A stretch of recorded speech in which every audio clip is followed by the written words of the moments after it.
నీకొక bad news. రేపో ఎల్లుండో నాకు మిత్రకి ఫస్ట్ నైట్. అరేంజ్ చేస్తుంది సాక్షాత్తు అరవింద్ ఆంటీనే.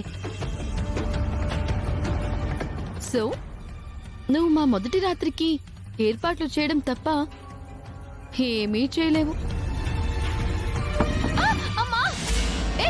నార్మోయ్,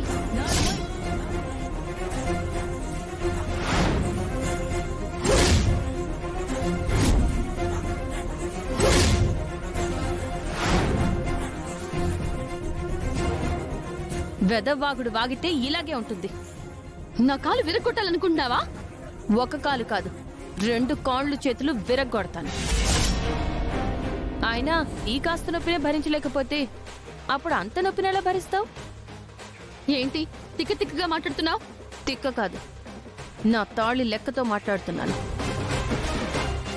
ఏ ఆడదైనా భర్తపై పరాయి ఆడదాని కన్ను పడిందంటే దాని కళ్ళు పీకేస్తుంది. అలాంటిది నువ్వు నా భర్తతో కాపురం చేస్తానంటే చూస్తూ ఊరుకుంటాననుకున్నావా? ఊరి తీస్తాను. అత్తయ్య గారిని అడ్డు పెట్టుకుని పిచ్చి పిచ్చి వేషాలు వేస్తానంటే నీ తోలు తీస్తాను. మరోసారి నువ్వు నా భర్తతో మొదటి రాత్రి అన్నావంటే నీకు కాళ్ళ రాత్రి చూపిస్తాను. నాతో పెట్టుకుంటే నీకు నరకం అంటే ఏంటో చూపిస్తాను. నువ్వేంటే చూపించేది? వచ్చే త్రయోదశి నాడు లక్కీయే ఆయన అదృష్టమని అందరికీ తెలిసేలా చేస్తాను. లక్కీ ఎవరో కూడా తెలుసుకుంటాను. నీ కుప్పిగంతులకి కళ్ళం వేస్తాను. నీ మెళ్ళో ఉన్న ఆ పసుపు తాడు నీతోనే విప్పించి నిన్ను ఈ ఇంటి గడప దాటిస్తాను. రెడీగా ఉండు.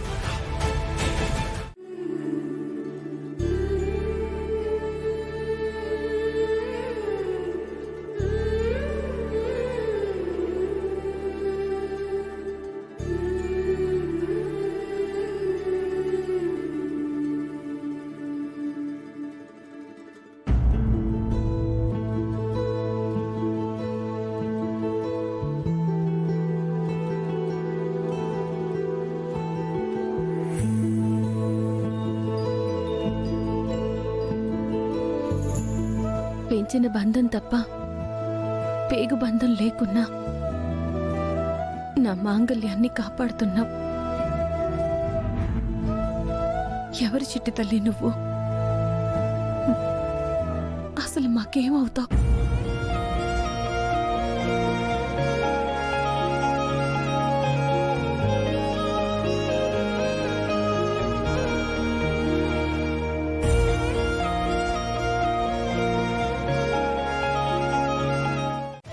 Good night aunty.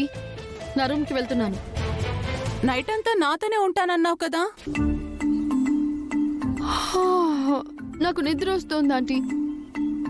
ఇప్పుడే కదా కళ్ళు మూస్తే లక్ష్మి కళ్ళలోకి వస్తుంది అని చెప్పావు. కడగాల్సినవన్నీ కడిగేశాను ఆంటీ. ఇక నాకు ఏ పీడకలలు రావు.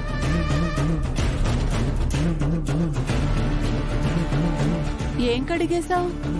నా భయాన్ని కడిగేశాను. ఇక నేను ప్రశాంతంగా నిద్రపోతాను. Good night. నీకు గుడ్ నైట్, నాకు బ్యాడ్ నైట్. రాత్రంతా ఒక్కదాన్నే దెయ్యంలాగా మేలుకోవాలి. జీవితం. ఏమండి, మనీషా ఏదో కడిగేశాను భయం పోయింది అని అంటుంది. ఆ మాటకు అర్థమేంటి? మా మామ్కి తోడుగా ఉండి నిద్ర మేల్కోలేక ఏదో ఒకటి చెప్పి వెళ్ళిపోయి ఉంటుంది. నువ్వెక్కువ ఆలోచించుకో, పడుకుందాం పద.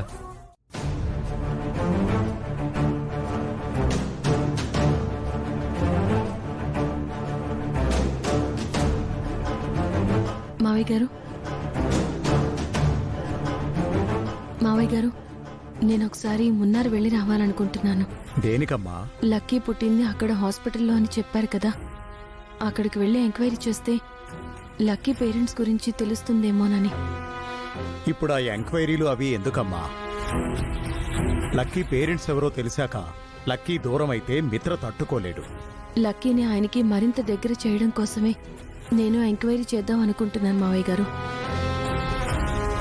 Breaking news. కేరళ రాష్ట్రం మున్నార్లో జరిగిన భారీ అగ్ని ప్రమాదం. నగరంలోని ప్రైమరీ సెంటర్లో అర్ధరాత్రి మంటలు చెలరేగాయి.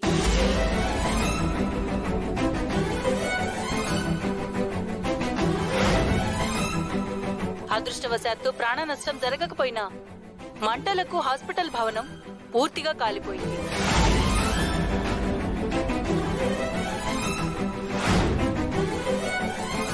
హాస్పిటల్ రికార్డులు, ఫైళ్లు, ఎక్విప్మెంట్లు అంతా మంటల్లో కాలి బూడిదయ్యాయి.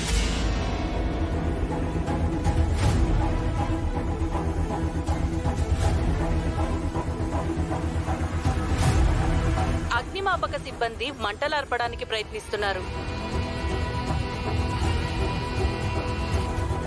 అయ్యో, ఎంత పని జరిగిపోయిందమ్మా. లక్కీ పుట్టింది ఆ హాస్పిటల్లోనే. అక్కడి నుంచే మిత్ర లక్కీని తీసుకొచ్చాడు. లక్కీ పుట్టిన ప్రదేశం బూడిద కుప్పలా మారిపోయింది. నేను మున్నార్ వెళ్దాం అనుకున్న సమయంలో ఇలా జరిగిందేంటి? అక్కడ ఏదైనా ఆధారం దొరుకుతుందనుకుంటే అంతా తగలబడిపోయింది. ఇది దేనికి సంకేతం?